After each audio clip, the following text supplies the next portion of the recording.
on a system, I believe that I would have won the election.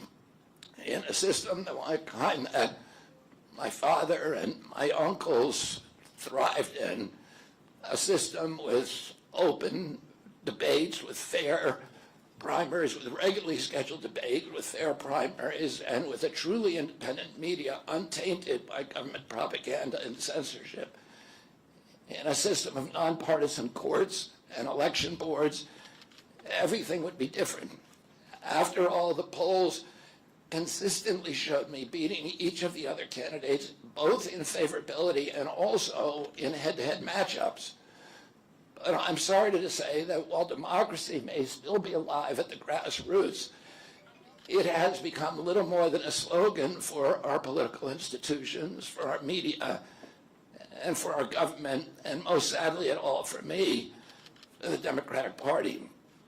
In the name of saving democracy, the Democratic Party set itself to dismantling it, lacking confidence in its candidate, that its candidate could win in a fair election at the voting booth. The DNC waged continual legal warfare against both President Trump and myself. Each time that our volunteers turned in those towering boxes of signatures needed to get on the ballot, the DNC dragged us into court, state after state, attempting to erase their work and to subvert the will of the voters who had signed those petitions.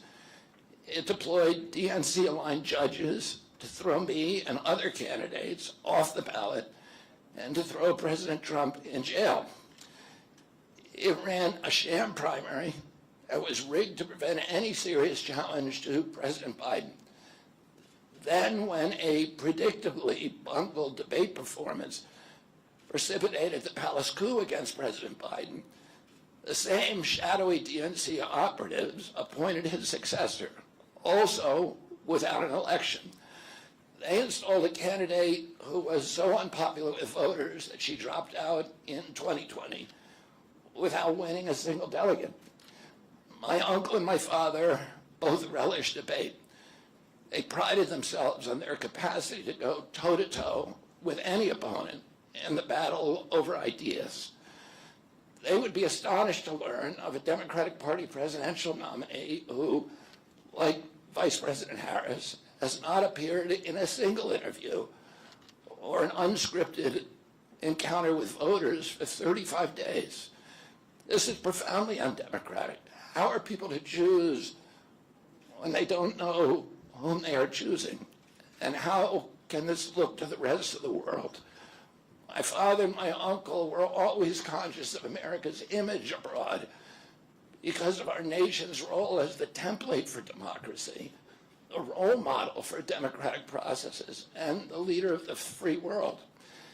Instead of showing us her substance and character, the DNC and its media organs engineered a surge of popularity for Vice President Harris based upon, well, nothing. No policies, no interviews, no debates, only smoke and mirrors and balloons in a highly produced Chicago circus. There in Chicago, a string of Democratic speakers mentioned Donald Trump 147 times just on the first day. Who needs a policy when you have Trump to hate?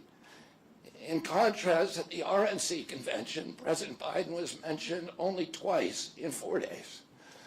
I do interviews every day. Many of you have interviewed me. Anybody who asks gets to interview me. Some days I do as many as 10. President Trump, who actually was nominated and won an election, also does interviews daily. How did the Democratic Party choose a candidate that has never done an interview or debate during the entire election cycle? We know the answers. They did it by weaponizing the government agencies. They did it by abandoning democracy. They did it by suing the opposition and by disenfranchising American voters. What most alarms me isn't how the Democratic Party conducts its internal affairs or runs its candidates.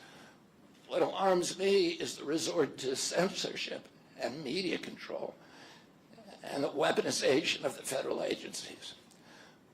When a U.S. president colludes with or outright coerces media companies to censor political speech, it's an attack on our most sacred right of free expression, and that's the very right upon which all of our other constitutional rights rest.